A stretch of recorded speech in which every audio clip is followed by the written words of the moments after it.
In the headlines, over 10 million new voters registered in ongoing continuous voter registration exercise across the country. Court dismisses fresh bail application for Nnamdi Kanu. Former President Obasanjo visits Northern Elders Forum. Nigeria's political situation tops the agenda. And on the foreign scene, dozens of inmates die in Colombia prison riot. Hello and welcome to Trust TV News Update. I am Ibrahim Yusuf.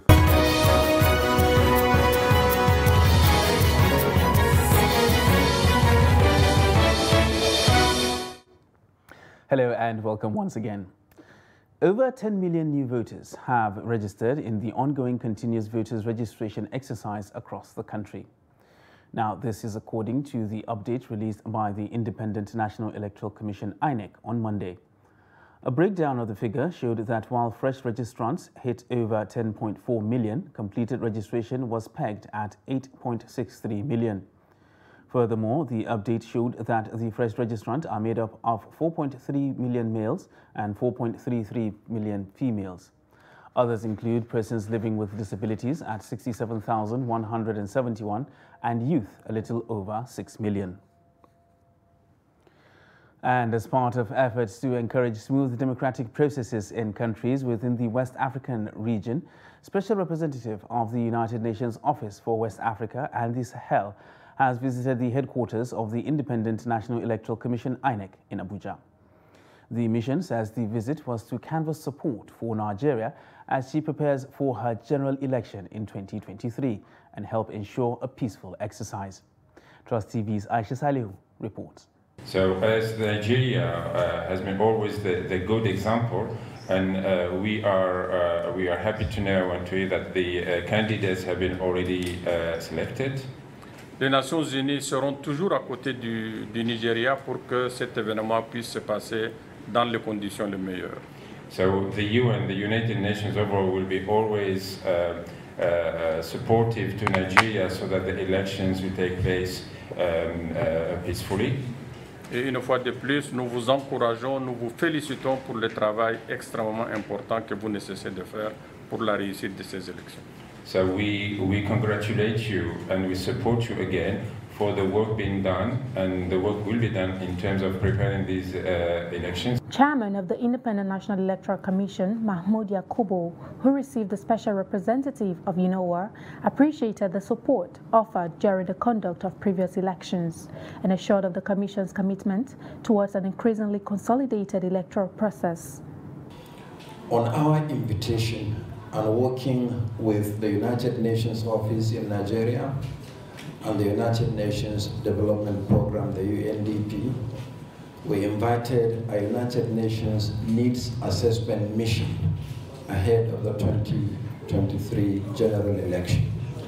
And I'm glad that His Excellency, the Secretary General of the United Nations, accepted our invitation and not too long ago sent a needs assessment mission.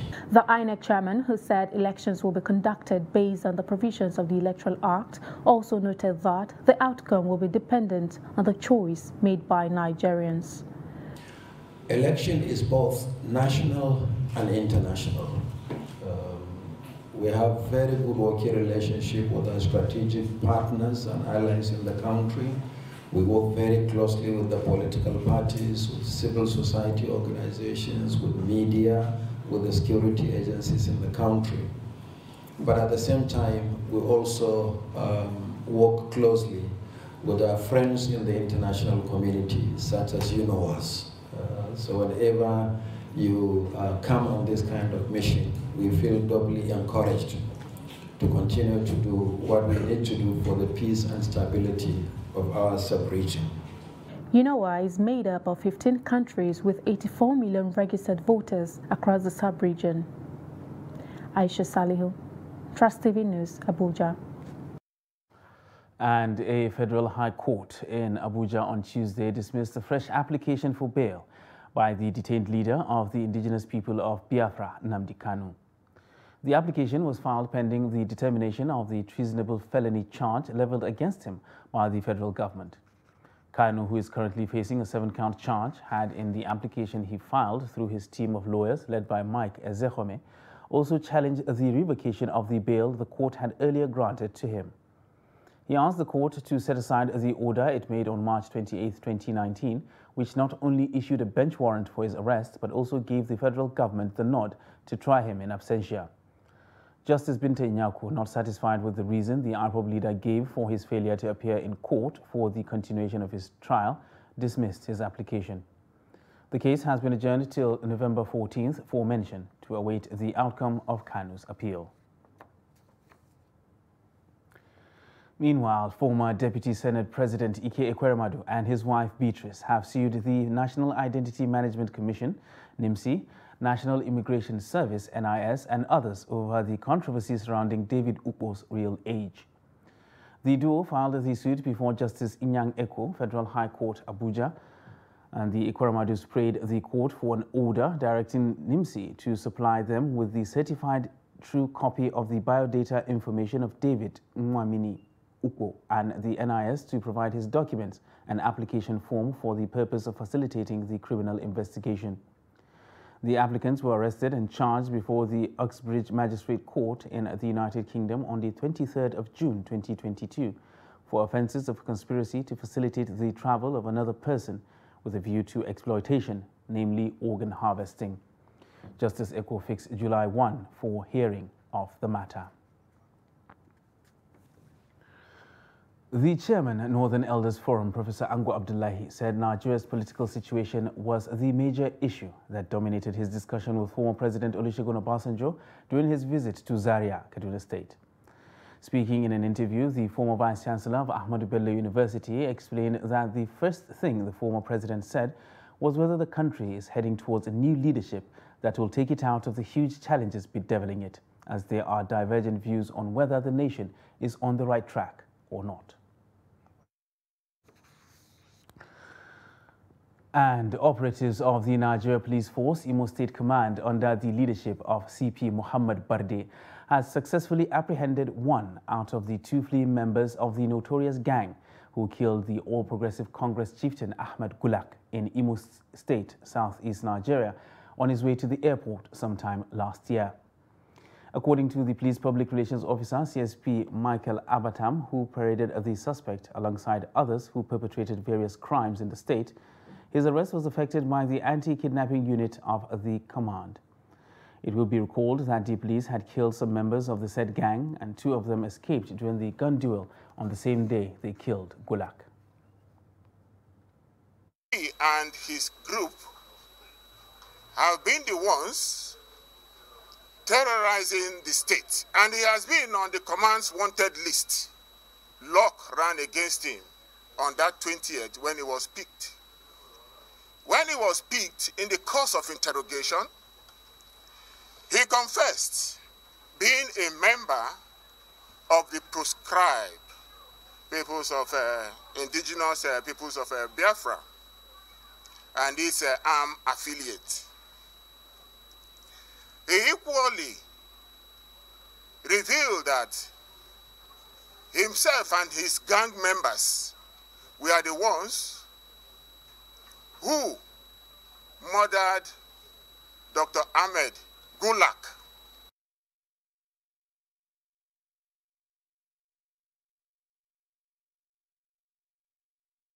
Meanwhile, the Rivers State National Drug Law Enforcement Agency, NDLEA, says no fewer than 145 suspected drug dealers are being prosecuted in various courts in Rivers State.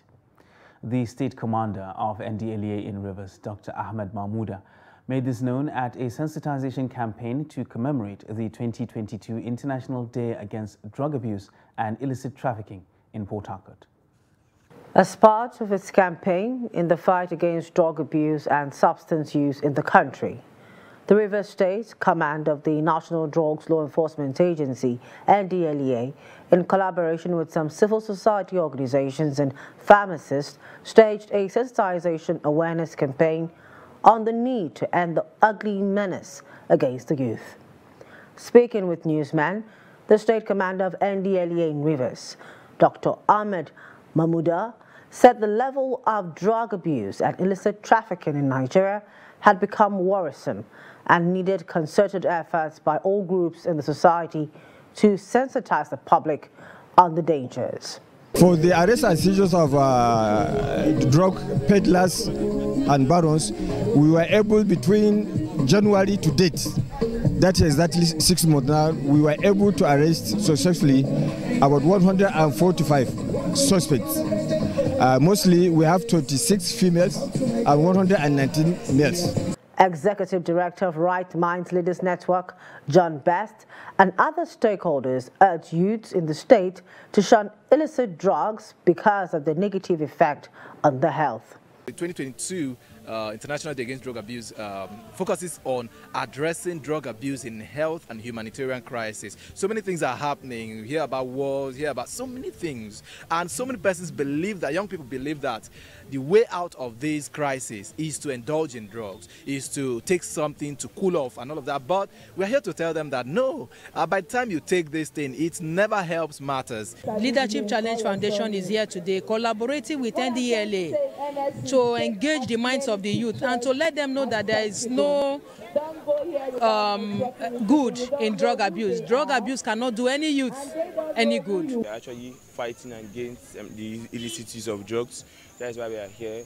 We reach out to the young ones, the ones that are really mad by these illicit behaviors too, taking illicit drugs like marijuana and the rest of them that are very, very harmful to their system. It's always good to know your health status in order to live a better life.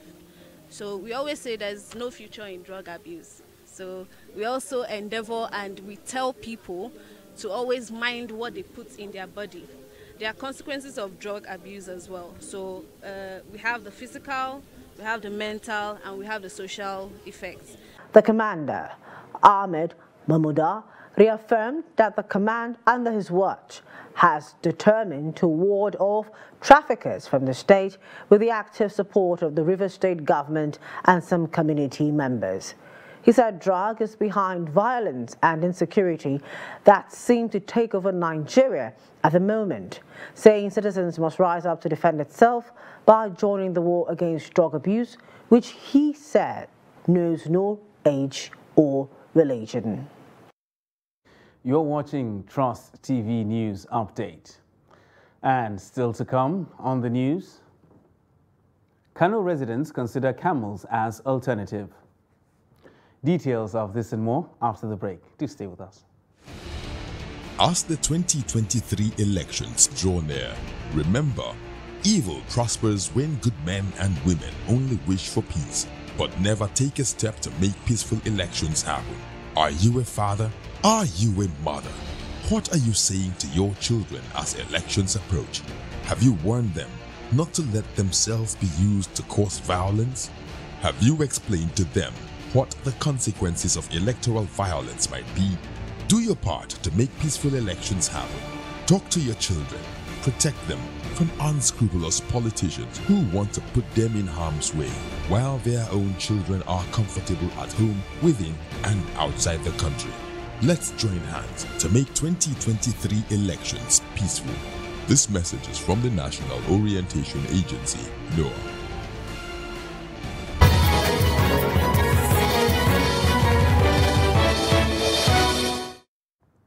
Welcome back, and thanks for staying with us on Trust TV News Update. Now another look at our top stories. Over 10 million new voter registration registered in the ongoing continuous voter registration exercise across the country. And court dismisses fresh bail application for Nnamdi Kanu. And now in other news, 3 persons have been burnt to death, while 2 others have sustained various degrees of burn injuries as a tanker carrying diesel lost control and rammed into 2 other vehicles carrying goods in Kogi State. Confirming the incident, the State Commander of the Federal Road Safety Corps, Stephen Dawolum, said the 3 persons were burnt beyond recognition and 2 others who were rescued from the raging fire were taken to the Federal Medical Center, Lokoja, for medical attention. The corpses of the victims have been deposited at the mortuary of the same hospital. As of Tuesday morning, the remains of the driver and his passenger who were burnt beyond recognition were still part of the tanker debris. Dawolung, who advised drivers of the articulated vehicles, especially those carrying flammable substances, to always be cautious and drive within the regulated speed limit, also charged them to maintain all vehicle safety protocols. The Chief of Army Staff, Lieutenant General Farouk Yahya, has again charged officers of the Nigerian Army to remain apolitical and patriotic while discharging their duties, to ensure that the confidence reposed on the Nigerian Army by the Nigerian state must be sustained as the country prepares for the 2023 general elections. Farouk, who was represented by the General Officer Commanding 2 Division, Major General Gold Chibuisi, disclosed this in Ilorin, the Kwara State capital, during the combined first and second quarter Nigerian Army Education Corps conference. On the Nigerian Army Education development, Farouk maintained that the current leadership of the Education Corps has demonstrated capacity in moving the affairs of the Corps forward.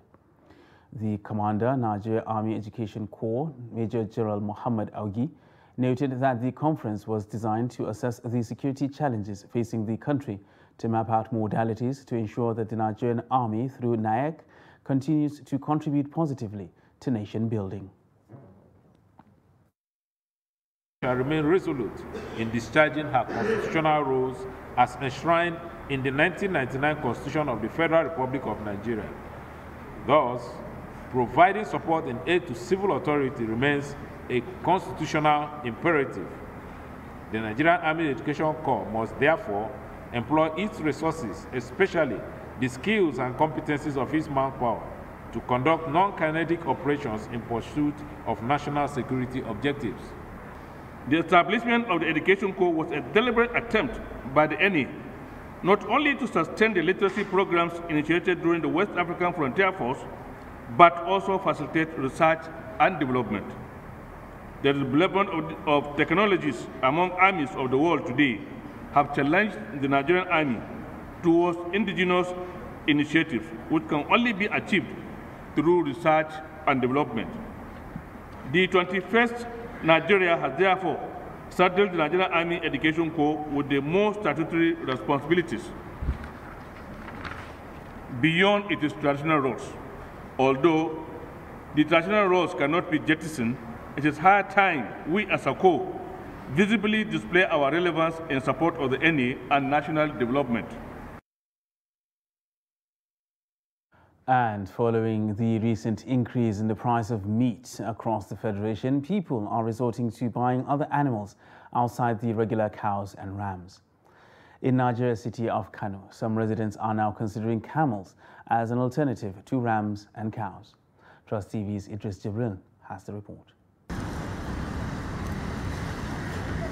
It's been 10 years since Sani Kofarna Isa started sacrificing ram during Muslim Eid al-Kabir. But with the rising cost of ram, he's wondering if that will be possible this year. He and many others are now considering camel as an alternative sacrificial animal. Decided to use camel this year because things are hard, and I believe camel is cheaper, because small ram is now at between 50 or 60,000 naira upward. But if we get a camel of 150,000 naira, it will even be better than the ram in terms of meat quantity.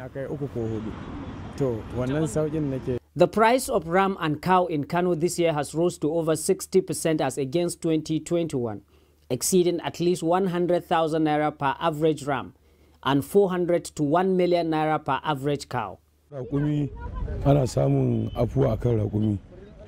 Camel this year is easier to afford, unlike cow and ram, because we have camel of 400 to 600,000 naira, and even from 200,000 to 240,000 naira, which is actually affordable to most people, especially those buying in group.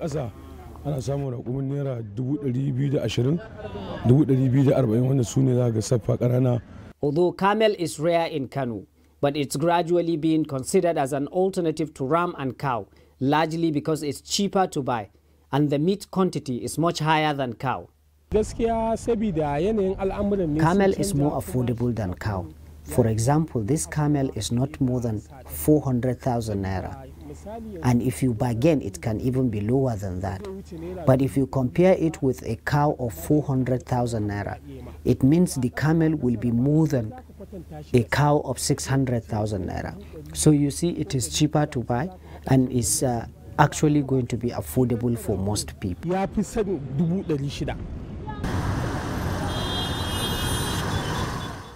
But with the continuous demand for the camel here in Kano, there are concerns that the price for this alternative animal to cow and ram could get higher too. Idris Jibrin, Trust TV News, Kano. Meanwhile, Nigerians across the nation have continued to deal with the issue of poor electricity supply due to the recent collapse of the national grid. This has increased the cost of running their day-to-day lives, as they have no option than to generate alternative power for themselves. Chamun Dabeng in this report speaks to former chairman of the Nigeria Electricity Regulatory Commission, Sam Amadi, on the poor state of Nigeria's power sector and what could be done to ameliorate the plight of Nigerians. The inconsistency in Nigeria's power supply and frequent collapse of the national grid has continued to be a source of concern for Nigerians nationwide. Despite huge investments in the sector, there seems to be no clear path to constant or near constant power supply in the country, with many arguing that the situation is even becoming worse today. The state of Nigeria power sector today has always been a frail one. It has always been in crisis since the year 2000. When the reform started, but it's now worse. The level of decay is worse. We've had in the last since January, we have about, some have said about up to 12 system collapse. Some of them total system collapse. That's far more than we've ever had, and we've not even ended half of the year. President Muhammadu Buhari last week announced plans by the federal government to decentralize the power sector, giving states control over their power generation. The former NERC chairman speaks on whether or not this move portends well for the country and likely challenges such a policy may encounter. It's enough to announce a decentralization policy, but to get the policy framework out is a different thing. So, for example, people say, why should we have a national grid, one national grid? Can't we have multiple regional grids, which probably is reasonable? So you have the western grid, you have the northern grid, and the eastern grid. And because the idea then is that if you have that, then you can see two things. One, efficiency can competition between the grids. So you have to manage your grid well, because if you don't manage it well, then you could cause problems for those in that grid zone. The lapses in the power sector have had a severe negative impact on the lives of Nigerians and the growth of the economy, as it continues to affect industries and forcing Nigerians and businesses to depend on alternative means like generators. Chamun Dabeng, Trust TV News, Abuja. And now look at the foreign scene, where at least 49 inmates have died and dozens were injured during a riot in a prison in the southwestern Colombian city of Tuluá. A spokesperson for the National Penitentiary and Prison Institute confirmed the death toll of what they described as an attempted prison escape, adding that the figure was preliminary and may change. Outgoing President of Colombia, who is on a visit to Portugal, said the incident would be investigated. Similarly, head of the National Prisons Agency, General Tito Castellanos, described the overnight incident on Tuesday as a tragic and disastrous event. And as part of efforts geared towards fostering peaceful coexistence, healthy living and conducive working environment among its members, the Nigerian Union of Journalists Kaduna State Chapter has organized a one-week indoor sporting activity. Members who participated in the exercise appealed to the union to make it a monthly activity, as it will help boost their fitness and lead to better productivity at work. Sports as a universal language is a powerful tool in promoting peace, tolerance and understanding by bringing together people regardless of class, religion or ethnicity. The aim of this sporting activity is to enhance mutual relationship between members of the Nigerian Union of Journalists in Kaduna State by creating new channels of communication and spreading the value of love, while also reviving sporting activities in the union. The one-week sporting activity started with a road walk from the NUJ Secretariat at Muhammadu Buhari Way to major parts of the metropolis. Speaking to newsmen, the chairman of the Nigerian Union of Journalists in the state, Asma'u Halilu, says the aim is to strengthen the existing bond among members. The aim is for us to be united, to strengthen the already existing bond that we have, and to also, bring about togetherness. Sports definitely unites people, irrespective of your religion, your ethnic group. This is one of the best things that has happened to this great council in the last 10 years, if I'm not mistaken, because sport,